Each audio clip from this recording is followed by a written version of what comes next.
يقول جل وعلا: في بيوت أذن الله أن ترفع ويذكر فيها اسمه يسبح له فيها بالغدو والآصال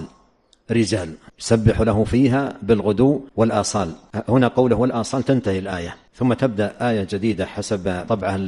الموجودة في للمصحف، تبدأ كلمة رجال في أعلى الصفحة. ما أخفيكم سرا، أنا تعجبني هذه جدا لما أراها في أعلى الصفحة رجال، أنظر إليها وأنظر فيها معالم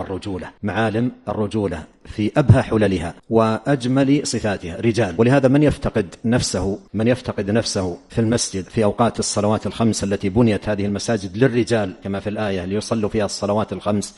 فليفتش في مشكلة عنده في الرجولة، لأن الذي قال رجال رب العالمين ليس أي أحد، رب العالمين جل وعلا هو الذي قال رجال، فليفتش نفسه في الرجولة. الآن لما يقولون الرجولة، بعضهم لما يتحدث عن الرجولة يمسك يده هكذا، يعني الشنب الطويل وإلا الفتوة وإلا أشياء من هذا القبيل.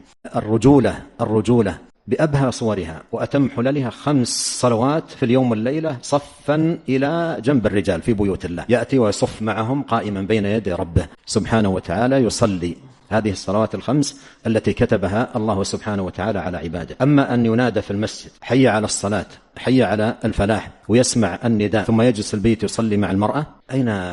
أين هذا الوصف الذي في الآية رجال